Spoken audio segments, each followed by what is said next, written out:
Buenas tardes, bienvenidos a todos. Vamos a dar comienzo con el tercer tramo de esta 18ª jornada de Historia en Llerena. En esta ocasión nos acompaña el profesor Manuel Reyes Mate Rupérez, que va a presentar un trabajo, una ponencia titulada Herederos de la Intolerancia. El profesor Reyes Mate trabaja en el Centro Superior de Investigaciones Científicas de Madrid, concretamente en el Instituto de Filosofía.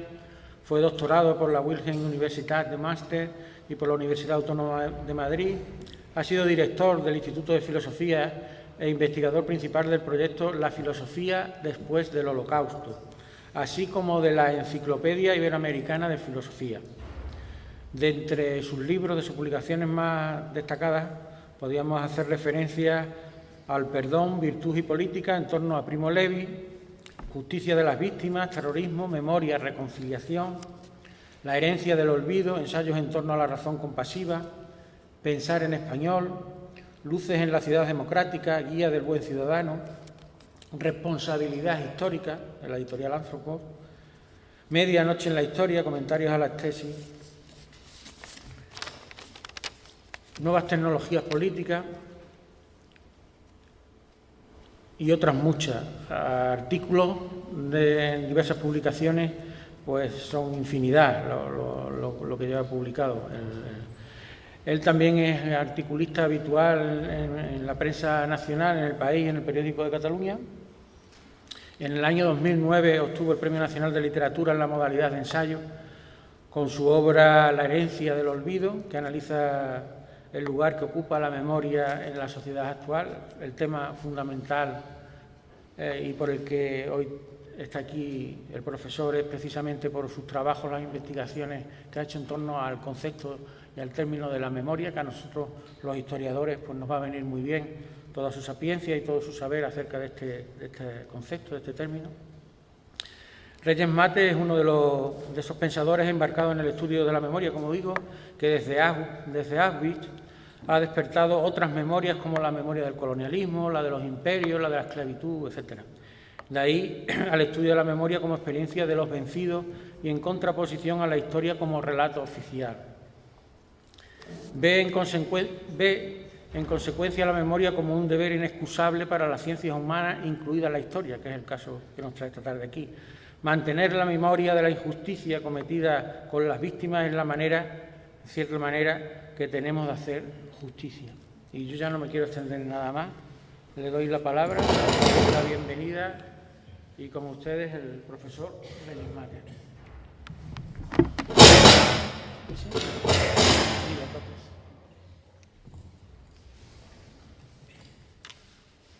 Buenas tardes, muchas gracias Francisco Mateos por la presentación, gracias a los organizadores por la invitación, aunque no sé si se lo han pensado bien, porque esto es un foro de historiadores.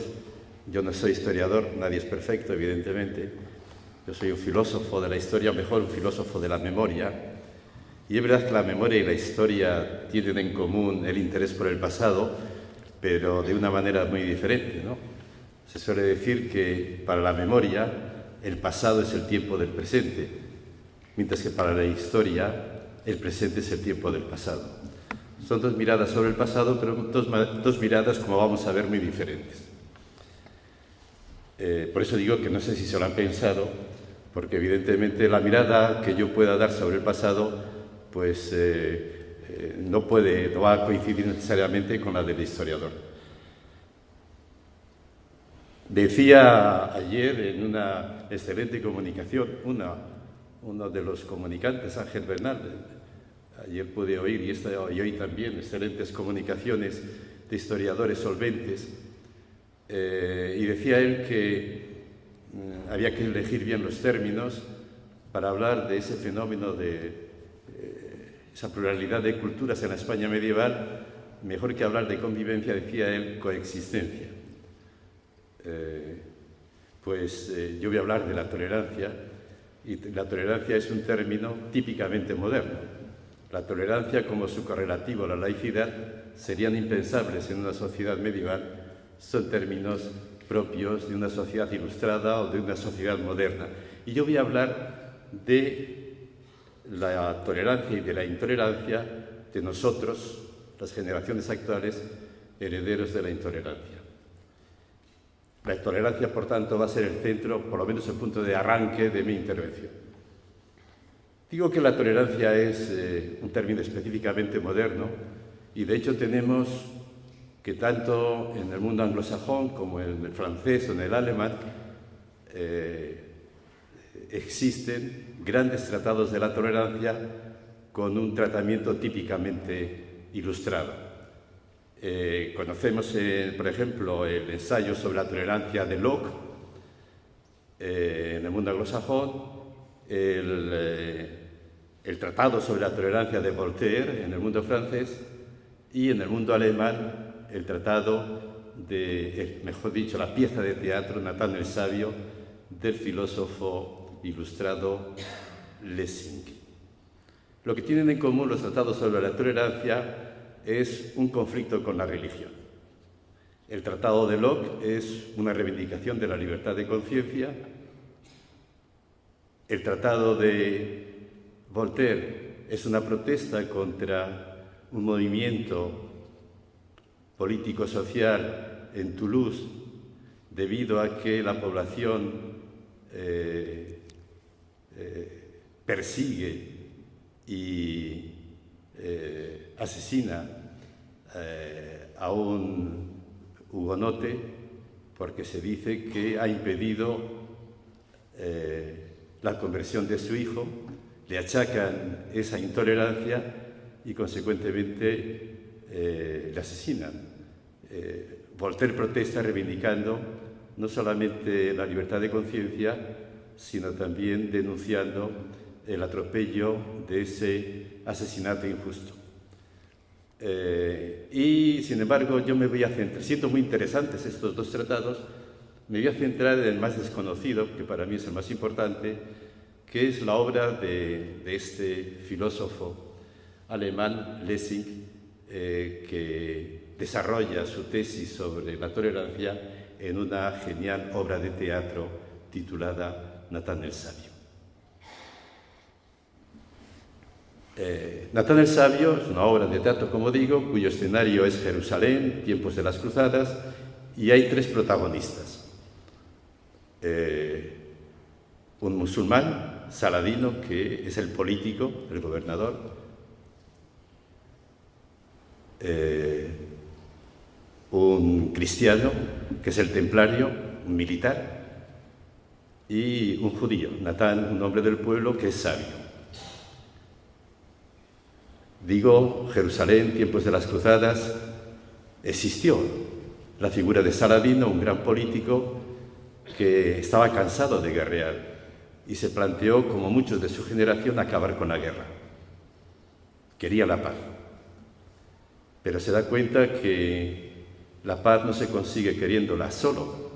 Él se da cuenta de que ese enfrentamiento entre judíos, cristianos y musulmanes tiene una causa, digamos, metafísica o teológica. En el fondo se pelean y se matan porque esas tres fes, esas tres religiones, pretenden tener la verdad en absoluto, en exclusiva. Y eso no puede ser. Mientras cada una de las tres religiones, mientras cada uno de los grupos que pertenecen a esas religiones piensen que su religión es la única verdadera, pues la causa de la guerra está servida. Se dice él. Y entonces se hace esta reflexión. Yo, ¿por qué soy musulmán? ¿Por qué creo que Alá es el único Dios? Dice, hombre, pues porque lo he oído de la familia. Y apuntando al cristiano, al militar, dice, pues igual, los políticos y los militares no pensamos mucho, tenemos la fe que recibimos. Dice, pero entre nosotros hay un sabio, que es el judío. Y si hay un sabio, tiene que tener razones que expliquen que su religión es la verdadera. Él no tiene la fe como nosotros, él no cree en Yahvé como nosotros. Él cree Yahvé si es sabio porque tiene razones para pensar que su Dios es el verdadero. Y entonces le voy a pedir, le voy a preguntar que nos diga, que nos comunique esas razones que él como sabio tiene para afirmar que su Dios es el verdadero.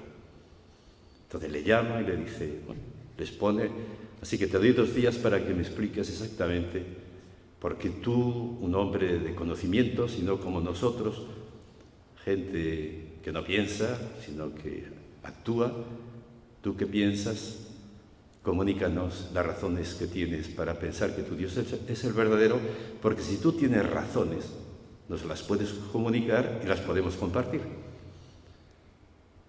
A Natán le cae una patata caliente, difícil tarea, y durante 2 días da vueltas y vueltas al asunto, y por fin se presenta y le dice, mira, las cosas son así. Y le cuenta una historia que este Lessing, que escribe en el siglo XVIII, toma de la España medieval. La historia es la de Natán el Sabio. La historia es la de los 3 anillos, perdón. La leyenda que va a contar Natán para convencer, para explicar a Saladino, para responder a Saladino, responder a la pregunta que le ha hecho es la siguiente. Dice, hubo en el pasado un buen hombre que su rey, en premio a su bondad, le concedió un don, el don de portar un anillo que tenía la virtud de ser querido por los demás. El portador del anillo era querido esa era la virtud del anillo, ser querido por los demás, y además la segunda virtud de ese anillo era que lo podía transmitir de padres a hijos. El padre podía entregársele al hijo predilecto y de esa manera se continuaría, digamos, la gracia hecha a la familia de portar un anillo que hacía ser querido. Y así ocurrió durante generaciones, hasta que llegó un padre que tenía 3 hijos, a los 3 quería por igual, y pensó que sería una gran injusticia dar el anillo a uno de ellos, así que no se le ocurrió otra cosa que mandar a hacer 2 anillos exactamente iguales. Y a la hora de morir, vio a cada uno y le entregó el anillo diciendo, te entrego este anillo para que seas fiel a su significado, hazte querer por los demás. Murió. Y entonces cada hijo se presentó a los demás pensando que tenía el único anillo verdadero. Aparecieron 3 anillos. Y los hijos, en vez de ser fieles al significado del anillo e intentar ser queridos por los demás, lo que hicieron fue pelearse, entendiendo que cada cual tenía el único anillo verdadero. Y así durante generaciones, hasta que ya cansados también de guerrear, fueron ante un juez para que el juez dictara sentencia. Y el juez escuchó la historia y se hizo esta reflexión. O sea, que el significado del anillo verdadero es ser querido por los demás. Y vosotros sois odiados por los demás. Por tanto, debería concluir que los 3 anillos son falsos. Sois unos estafadores. Y mi sentencia debería ser condenatoria a los 3. Ninguno porta o es portador del anillo verdadero porque ninguno es querido por los demás. Pero en vez de ser juez voy a actuar como padre y os voy a dar un consejo. Sed fieles al anillo verdadero, intentar ser querido por los demás y ya vendrá un juez dentro de miles y miles de años que a la vista de vuestros logros dictará cuál es el anillo verdadero. Esta es la historia que cuenta Natán el Sabio a Saladino. Y luego la obra de teatro lo que hace es desentrañar la obra, el significado de la leyenda de los 3 anillos.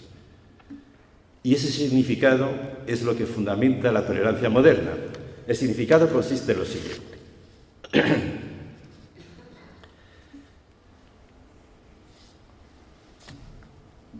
No hay manera de saber cuál es el verdadero anillo, porque lo propio del ser humano no es poseer la verdad, sino buscarla. Esa es la primera lección de Natán. No podemos presentarnos ante los demás pensando que tenemos la verdad. Propio del ser humano es buscar la verdad. No hay manera de saber cuál es el anillo verdadero. solamente podemos conseguir ser queridos por los demás. La segunda lección es esta, de que la verdad en asuntos de moral y de política no funciona como la verdad en la ciencia o en las matemáticas. Ahí hay verdades apodícticas, indiscutibles. En temas de moral y política, el concepto de verdad va unido al reconocimiento de los demás. Es el reconocimiento de los demás el verdadero criterio de la verdad de una propuesta, dice Nathan. Y esa es su segunda razón de la tolerancia, buscar el reconocimiento de los demás. Y da una tercera razón que es la más importante. Dice, todos, antes que judíos, moros o cristianos, somos seres humanos. Aparece el potente concepto moderno de la igualdad. Somos iguales antes que diferentes. Y esos son los tres pilares, los tres argumentos sobre los que se ha construido la tolerancia moderna.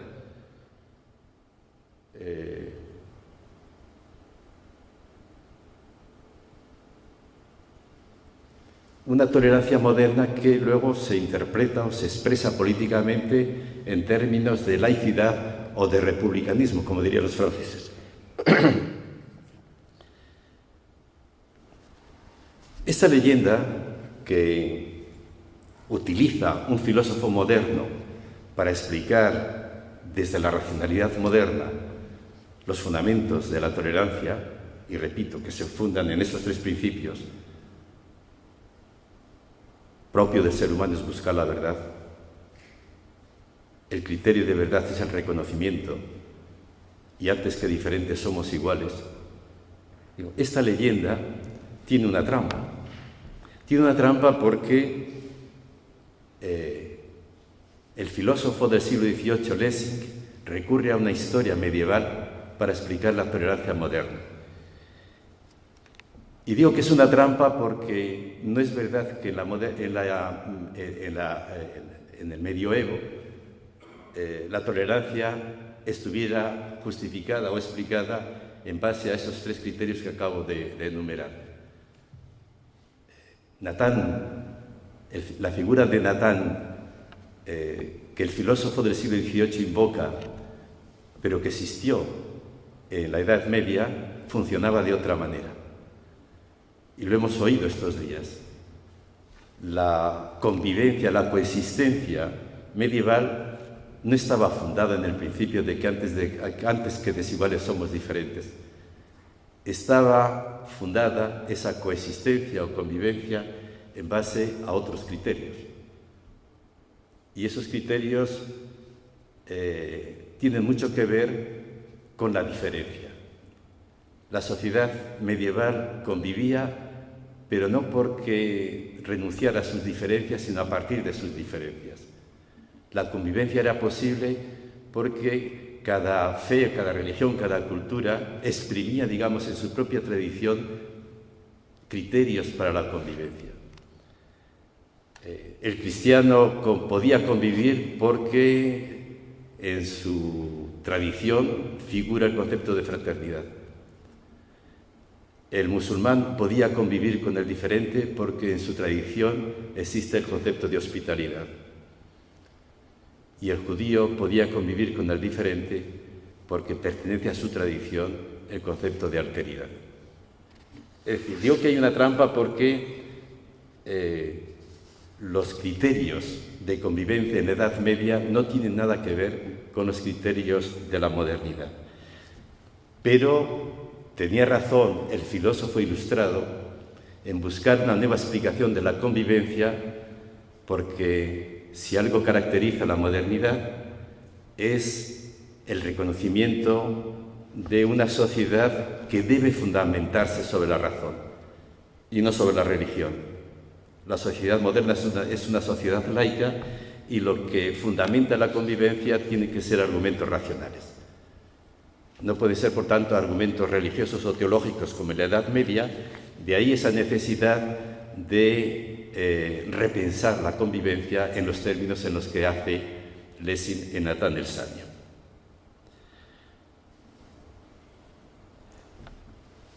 Las tesis de Voltaire o de Locke o de Lessing, es decir, estas justificaciones ilustradas o racionales de la convivencia, de la tolerancia, tuvieron un gran éxito. Durante 2-3 siglos, la Europa ilustrada funcionó así, y funcionó tolerantemente. Es decir, el himno a la alegría, el himno a la fraternidad de la 9ª Sinfonía responde a esta mentalidad. Somos hermanos. El pensamiento de un Goethe es la amistad fraterna. La Revolución Francesa está construida sobre el concepto de fraternidad. Sabéis que la Revolución Francesa inicialmente tiene como emblema la igualdad y la libertad. Hasta que al cabo de 2 años alguien se da cuenta de que se está defendiendo la igualdad y de la libertad, pero solo para los propietarios. Es el momento en que Robespierre da un golpe de Estado con los jacobinos, y el golpe de Estado de Robespierre es para universalizar los criterios de igualdad y de libertad. Quiere que la igualdad y la libertad sea para todos, para los pobres también, para los sans-culottes, para los pobres. Y entonces, para señalar esa dimensión universal, inventan o añaden a la igualdad y a la libertad el concepto de fraternidad. La fraternidad, en el contexto de la Revolución Francesa, expresa esta idea de universalidad de la libertad y de la igualdad. Digo que la explicación ilustrada de la tolerancia funcionó mucho tiempo, hasta que llegaron los nacionalismos.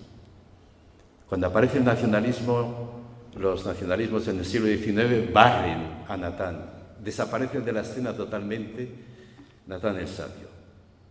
En la guerra entre franceses y alemanes, en 1870, se quejan, los soldados de uno y otro lado se quejan de que haya quienes ponen por delante la fraternidad delante del patriotismo. El patriotismo no puede dispersar energías. Un buen patriota no puede perder energías pensando en la universalidad, en la fraternidad, en la humanidad. Aparece el concepto de nacionalismo y se le entiende como incompatible con el ideal de fraternidad propio de la Ilustración.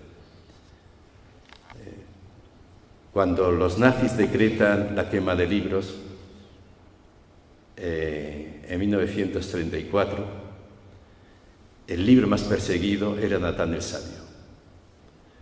Lo que los nazis no podían permitirse es que se valorara socialmente la figura de alguien que decía que antes que diferentes somos iguales.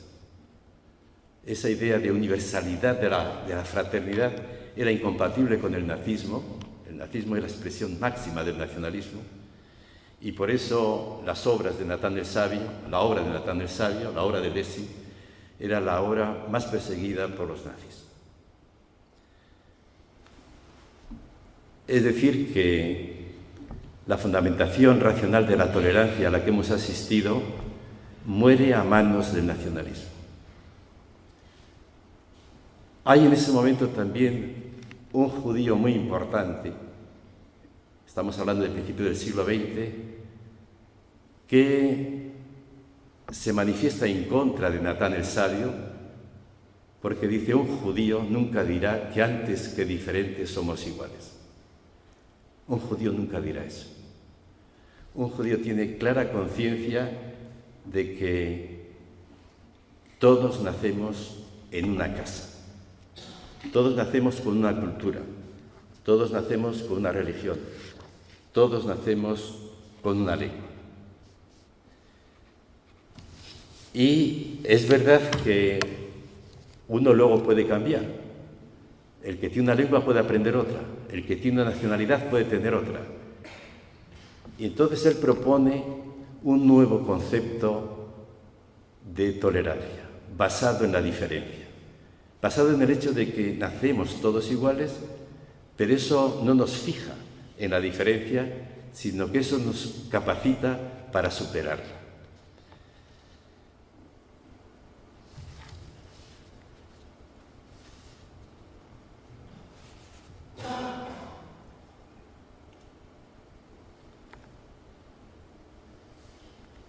Y entonces aparece la tercera figura de la tolerancia. Tenemos tres figuras de la tolerancia. La figura medieval, basada en la diferencia. Aquella sociedad era tolerante en la medida en que lo era porque bebía, ¿no?, la convivencia en su propia tradición. Ese es el primer modelo. Luego tenemos el segundo modelo, en el que todos, antes que diferentes, somos iguales. Otro enfoque moderno, enfoque ilustrado.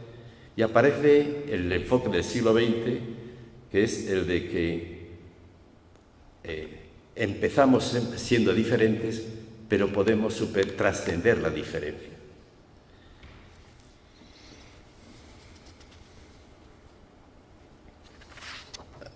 El problema que yo me planteo hoy es ¿a qué modelo acogernos en este momento? Sabéis que en el debate que hay en torno a la inmigración se proponen dos modelos, el modelo francés, el modelo republicano, que tiene mucho que ver con el modelo ilustrado, es decir, todos somos iguales antes que diferentes, y luego está el modelo multicultural, más bien anglosajón, de partir de las diferencias. ¿Cuál es nuestro modelo? ¿Qué modelo sería el que estaría a la altura de una sociedad tan compleja como la nuestra? Claro, tenemos que tener muy en cuenta que el modelo que más nos tienta, que es el modelo de la igualdad, ese modelo fracasó a manos del nacionalismo. Entonces, lo que tenemos que decir es que no podemos elegir modelo como quien elige una lavadora. Para plantearnos qué modelo de convivencia es pensable hoy, hay que tener en cuenta, hay que analizar las causas del fracaso del modelo que hemos tenido. Y para esto es muy interesante la experiencia europea. Europa hizo la experiencia después de varios siglos de convivencia basadas en la potente idea ilustrada de la igualdad. Hizo la experiencia de que si no reflexionamos bien sobre las diferencias, la igualdad se la lleva el viento cada vez que aparece el nacionalismo. Y por eso la propuesta de Europa es analizar la fuerza del nacionalismo frente a los ideales de igualdad. Y el resultado de esa reflexión es la propuesta de una Europa unida. O sea, el modelo europeo, el modelo que domina hoy en la Unión Europea, es el de crear un espacio de convivencia que supere los nacionalismos. No puede ser la afirmación ingenua de una igualdad abstracta, sino el reconocer que somos diferentes y a pesar de que somos diferentes, podemos crear un espacio común. Y esta es la Unión Europea, un espacio creado desde las diferencias de los Estados, pero con esa vocación de unidad, de unión, de igualdad. Pues bien, esta experiencia yo creo que es muy importante que la tengamos en cuenta los españoles, porque nuestra historia es un poco diferente. Nosotros no accedimos a la igualdad como los franceses, por ejemplo, movidos por la nobleza de la idea de la igualdad. Nosotros no llegamos a la unidad porque valoráramos la igualdad, sino porque odiábamos la diferencia. Y esta es una característica muy especial de nuestra cultura. Llegamos a la unidad, creamos la unidad porque odiábamos la diferencia, odiábamos al otro. Entonces solamente podemos encontrar un modelo de tolerancia si nos enfrentamos realmente a las causas de nuestro odio al otro. Y estoy hablando evidentemente de ese momento de nuestra historia en el que se construye la unidad expulsando a los judíos y a los moriscos. Américo Castro, cuando explicaba la guerra civil a los jóvenes, decía: las causas de nuestros conflictos son remotas y mientras no nos enfrentemos a ellas radicalmente, no haremos más que reproducir el conflicto. Y así ha sido. España siempre ha existido negando al otro. Las dos Españas, el odio al erasmista, el odio al liberal, el odio al rojo.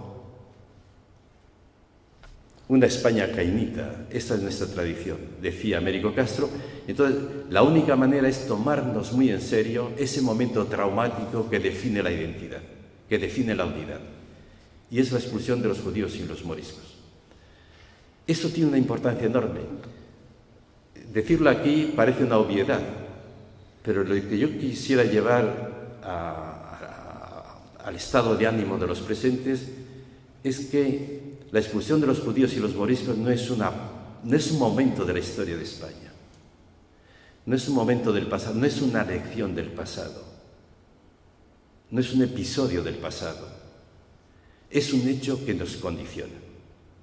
Entonces tenemos que enfrentarnos radicalmente al significado de esa doble expulsión e intentar entonces sensibilizarnos para llegar a entender las razones de la conflictividad actual. Entonces, voy a hacer unas reflexiones sobre el alcance, el significado más allá de la historia, el significado de estas dos decisiones que para un historiador pueden ser hechos remotos, para un filósofo de la memoria son causas del presente. La expulsión de los judíos tuvo una importancia epocal, evidentemente. Y voy a dar unas pinceladas. Nos privamos del marranismo. El marranismo es lo que explica la modernidad europea. Es decir, esa experiencia que hace el judío converso o el criptojudío, de que al final no pertenece ni a la comunidad judía ni a la comunidad cristiana, que es señalado por las dos comunidades porque algo le falta, de ahí el concepto, la palabra marranismo. Algo falta, marrar. Algo le falta para ser judío, algo le falta para ser cristiano. No se siente, por tanto, de ningún sitio. Esa experiencia, elaborada, por ejemplo, por un Spinoza y otros, es lo que alumbra la idea de que hay que organizar la convivencia desde bases que no sean religiosas. Hay que organizar la convivencia desde la razón. El marranismo alumbra la razón moderna. Y España, si ha estado tan alejada de la modernidad, es porque se ha privado de esa experiencia que expulsó y ha sido incapaz de entenderla. Nos privamos del marranismo. También nos podemos dar idea de lo que significó la expulsión de los judíos si tenemos en cuenta la aportación de los conversos. Lo mejor que tenemos es gracias a los conversos. Teresa de Jesús, Fray Luis de León, Cervantes, San Juan de la Cruz. La historia de Santa Teresa es fascinante, de la comida lo hemos comentado algunos, ¿no? Esa mujer solamente es explicable como nieta de judíos. Pero el abuelo tuvo que tomar una decisión de ocultar su estirpe y ese ocultamiento ha durado 4 siglos. No nos hemos enterado de quién era Santa Teresa hasta el año 1954. Por eso Franco, un antisemita, se permitió pasear por España el brazo de una judía. No sabía que era judía, porque habíamos cambiado la identidad de Santa Teresa presentándola como una santa de la raza, a la judía. Y sin embargo, ese judaísmo suyo explica su genialidad. Entonces, calibramos lo que perdimos si tenemos en cuenta lo que supusieron los que se quedaron. Y hay otra razón que da idea de lo que perdimos. Hoy se habla mucho de la aportación del pensamiento judío al siglo XX. Nadie lo discute. Y sin embargo, lo que no tenemos en cuenta es que esa aportación genial del siglo XX, de los judíos al siglo XX y al siglo XXI, tiene que ver con una reflexión que hacen los judíos sobre la catástrofe que supuso la expulsión de España. Hay una relación entre la genialidad del pensamiento judío en el siglo XIX y XX, a finales del XIX y principios del XX, y el trauma, la elaboración del trauma que supuso la expulsión. Hay una relación entre la filosofía judía alemana del siglo XX y la cábala española. Y eso está muy estudiado por historiadores como Gershom Scholem. Sin embargo, en España no ha producido nada. Los judíos tuvieron que pensar un tipo de mesianismo que no fuera político, y eso ha sido clave en la historia cultural de Europa, y eso fue debido a saberse enfrentar a esa experiencia, mientras que en España pensamos que lo que ocurrió no nos importa, no nos afecta.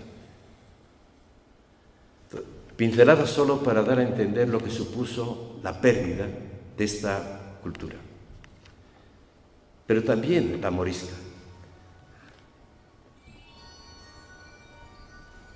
que es de alguna manera más grave todavía.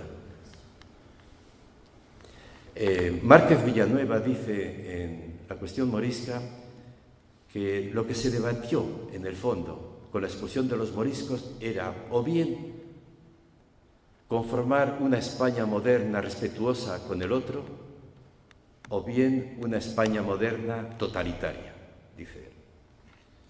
Y eso lo tenía muy claro el conde duque de Olivares, el duque de Lerma, cuando decía, aquí lo que está en juego es, decía él, o acabarlos, o dejar a estos en libertad de conciencia. Lo que se debatía era o exterminarlos o adoptar el modelo de libertad de conciencia. Y eso no se lo podían permitir. No se lo podía permitir, también se ha hablado esta mañana, el gran ideólogo de la expulsión de los moriscos, el arzobispo de Valencia, Juan de Ribera, elevado a los altares, curiosamente, cuando él decía, respondiendo a Lerma, cuando yo escuchó eso de la libertad de conciencia y decía, cuidado, dice, eso, la libertad de conciencia, era cosa tan prohibida por la ley divina, aunque aprobada por la pestilencia de los políticos, que ni el rey ni el papa se lo podían permitir. La tolerancia para el ideólogo de la expulsión de los moriscos, la tolerancia se oponía a la ley divina. Pues deberíamos, yo creo, tomar conciencia de lo que significó, lo que se perdió realmente con la expulsión de los moriscos. Y voy a dar también algunas pinceladas. La expulsión de los moriscos supuso el antecedente del exterminio de los judíos en el siglo XX. Hay unos paralelismos increíbles. Sabemos que los dirigentes nazis, con Eichmann a la cabeza, discutieron cómo resolver el tema judío y barajaron distintas alternativas. Mandarles a una isla remota, a Mozambique, expulsarlos o sencillamente exterminarlos. Exactamente esas tres posibilidades las barajaron los nobles españoles para la expulsión de los moriscos, las tres. Mandarles fuera, exterminarles o expulsarles. Se desecha lo del exterminio, dice Juan de Ribera, pues degollar tanta gente causaría generar horror y lástima. Degollarles causaría horror y lástima. Fijaros bien, el primer millón de judíos asesinados no fueron en los campos de exterminios, fueron fusilados. Había una unidad de élite del ejército de la Wehrmacht, se llamaban Einsatzgruppen, los grupos de intervención, y fusilaban. Y eso provocó tanto horror y lástima que decidieron hacerlo de una manera clandestina. Entonces construyeron lugares alejados en la frontera polaca, es decir, lejos de Alemania, y para allí perpetrar el crimen discretamente.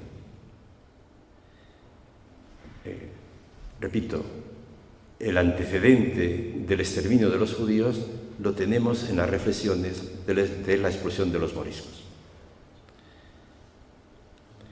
Supuso, como también se ha dicho, una ruina económica.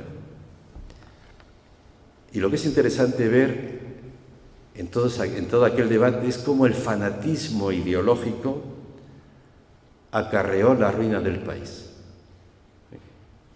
Estos días estamos asistiendo a algo parecido. El fanatismo ideológico acarrea la ruina material del país. También se ha dicho esta mañana, hubo muchos que se opusieron a la expulsión de los moriscos. Los nobles castellanos no querían. Tampoco el Papa, porque no entendía cómo se podía expulsar a españoles bautizados.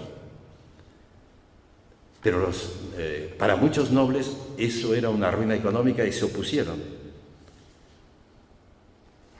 Y cuando el virrey de Valencia, este arzobispo, presiona a los nobles valencianos y aragoneses para que tomen la decisión, estos se dirigen al rey, diciéndole que la pérdida económica va a ser de tal magnitud que les deje, al menos, conquistar nuevos pueblos para compensar. Hay un famoso sermón de Juan de Ribera, de este hombre comparable a las peroratas de Fidel Castro en Cuba, de 3 horas, donde se pregunta, o trata de responder, mejor dicho, a esa preocupación de los nobles valencianos de que la expulsión va a ser una ruina económica, y les pide que lo acepten como una ofrenda generosa a favor de la causa. Les promete también que al final esta generosidad, aunque suponga a corto plazo pérdida económica, pues será rentable materialmente, dando a entender que sembrando, como dice la Marseillaise, ¿no?, sembrando los surcos de sangre, al final serán más fecundos. Pues esa lógica es la que sigue él para animar a los nobles de que asuman el sacrificio, que al final les será rentable. Significó también un desastre cultural. Los moriscos no eran solo artesanos. La expulsión de los moriscos fue una catástrofe cultural.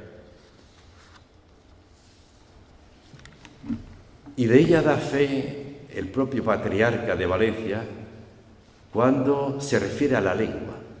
Y dice algo muy significativo. Dice a su gente: olvidad, os ruego, la lengua de estos malvados, si hay algunos que la sepan. El tema de la lengua es un tema fundamental, fundamental.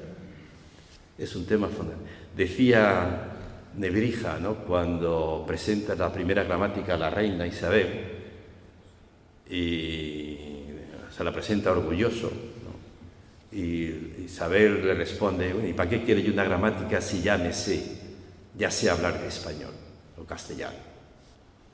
Y le responde Nebrija: señora, la lengua acompaña al imperio. La lengua no es inocente, es una baza política de primera magnitud. Y perdimos 2 lenguas.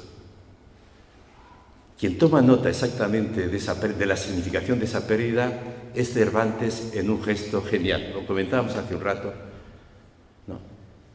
Cuando en el capítulo 8 del Quijote Cervantes cuenta la pelea entre Don Quijote y el vizcaíno y dice: no puedo contar cómo acaba la historia porque me falta texto, el texto que estudio. De repente el lector español descubre que el Quijote es un texto traducido y dice en el capítulo 9: no quiero dejar de contar cómo acaba esta historia, pero para eso tengo que recuperar lo que me falta del palimpsesto, del texto base. Y se va a Toledo y allí le ofrecen un documento en árabe, no lo lee, lo manda a traducir y resulta que es el final de la pelea. El gesto de Cervantes es enorme, ¿no? Porque está diciendo a sus lectores: estáis celebrando un relato, pero el sentido de ese relato está en una lengua que en ese momento ya era una lengua prohibida. No se había producido la expulsión de los moriscos, pero ya era una lengua prohibida, proscrita, perseguida. Entonces, el gesto de Cervantes no solo es un gesto de solidaridad, es un gesto de denuncia de las lenguas que se hablan acallando a otras. Y cuando una lengua acalla a otras, como es la lengua castellana, solamente tiene sentido si no solamente percibimos el significado de las palabras, sino también el silencio de las lenguas acalladas. Es el gesto de Cervantes. Pensad que esta misma lengua es la que luego llevamos a América, ya entrenada en silenciar otras lenguas, ¿no? Y lo hace con las lenguas nativas, las acalla. Y la protesta contra esa operación es la que recoge García Márquez en 100 años de soledad. 100 años de soledad es la respuesta a esta estrategia de las lenguas que se imponen acallando a otras. Y es trágico la historia del castellano, porque el castellano nace precisamente con otra vocación. El castellano es la primera lengua romance que nace para expresar la riqueza y la complejidad de una sociedad que tiene 3 culturas y que no puede expresarse en una lengua común, que sería el latín, porque es la lengua del dominador. Y aparece una lengua nueva para expresar esa riqueza. El castellano del Toledo Alfonsí nace con esa vocación de comunicación. Pero la tragedia de esta lengua es que acaba siendo una lengua que se impone, como casi todas, acallando a otras. La expulsión de los moriscos se celebra el acallamiento, el silenciamiento, ¿no? Como dice lo que acabo de leer del Patriarca: olvidad, os ruego, la lengua de estos malvados, si hay algunos que la sepan.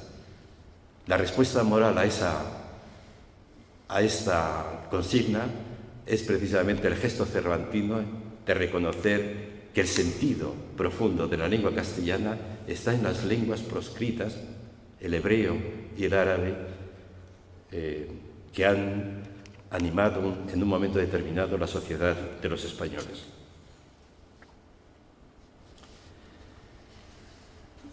No solamente eso, para calibrar el trauma histórico que supuso la expulsión de los moriscos, hay que entender que estamos ante un auténtico genocidio.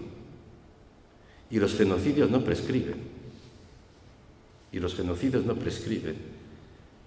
Es lo que dice Calderón de la Barca en una obra de teatro, el Tutsaní de las Alpujarras, donde habla del exterminio de un pueblo. Hay conciencia ya en ese momento de un genocidio. Y se produce un genocidio en base a razones falsas, porque se decía que el morisco tendía a la apostasía. Ese morisco que fue bautizado violentamente dice que tendía a la apostasía, que era incapaz de la asimilación, ¿no? Hoy oímos que el Islam es alérgico a la democracia, que la cultura musulmana es antidemocrática por definición. Entonces se hablaba de la incapacidad de asimilación. Pero ¿alguien concibe la cultura europea sin Averroes? La cultura árabe ha conformado Europa, ¿no? Esto de la asimilación es un tópico muy discutible, ¿no? Porque ¿qué entendemos por asimilación? Hay un momento durante la expulsión de los moriscos un momento en el que el obispo de Palencia protesta, defiende a moriscos diciendo ante el rey: esta es buena gente, son buenos cristianos, déjeles en paz. Y le responde el rey una carta diciendo: mire usted, a mí que sean buenos cristianos, eso es discutible, pero respóndame usted, señor obispo, estos beben vino y hablan algarabía. Esto es lo importante. Sí, lo importante es el aspecto étnico, no el religioso ni el político, el étnico. Un judío o un musulmán pueden creer perfectamente que Jesús es Dios, lo que les cuesta es beber vino o comer carne. Y era más importante el beber vino o hablar algarabía que la creencia auténtica o inauténtica del morisco.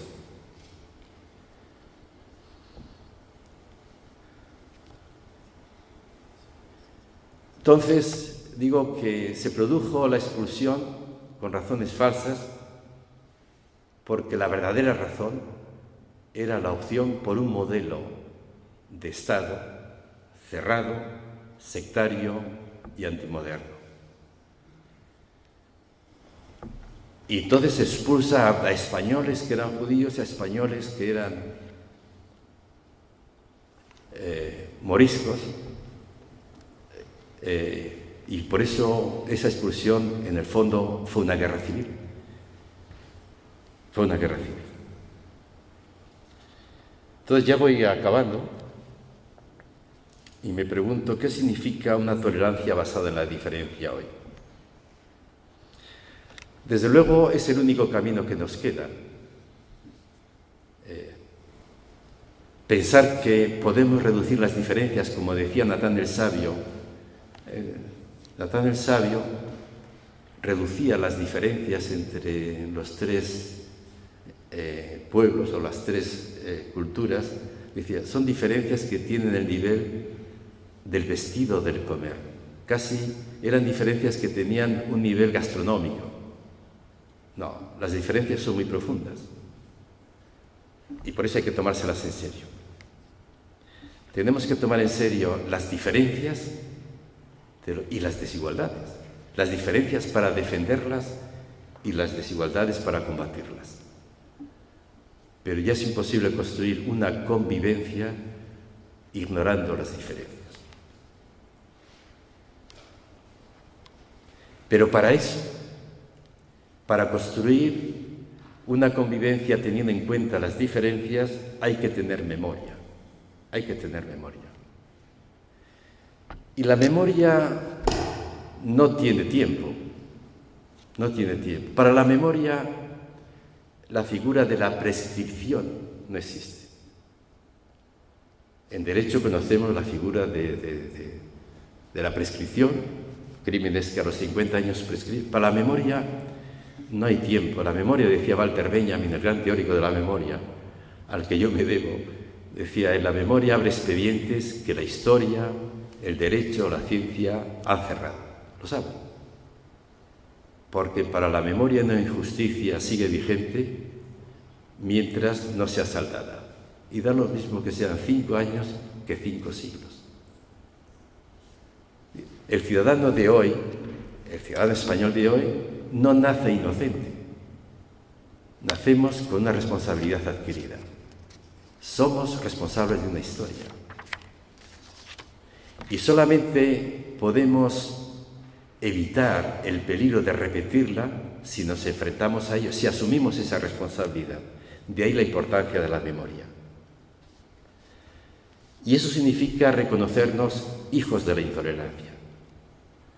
Hay un peligro cuando hablamos de la coexistencia o convivencia medieval con todos sus problemas, pensando que nosotros somos herederos de ese momento. No, nosotros no somos herederos de ese momento, somos herederos de la negación de ese momento, somos herederos de la intolerancia.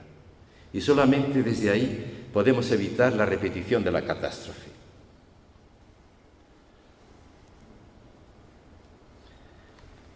Si queremos acabar con la manía española de construir identidades excluyendo, tenemos que asumir la responsabilidad histórica. Y yo esto me lo digo estos días con el conflicto catalán. A mí no me importa mucho de dónde se van. El problema es a dónde van. Mucho más grave que separarse de España, por ejemplo, en su estrategia, es qué tipo de unidad quieren construir. Y todo indica que vuelva a ser otra unidad, otra identidad nacional excluyente. Entonces, se está repitiendo constantemente el mismo modelo. Y solamente acabaremos, con esto acabó, solamente acabaremos con esta historia cainita nuestra de construir identidades excluyendo, si asumimos la responsabilidad histórica que supuso la construcción de una unidad, digamos, fundante, y la hicimos excluyendo a 2 comunidades de españoles que formaban parte de ella. Muchas gracias.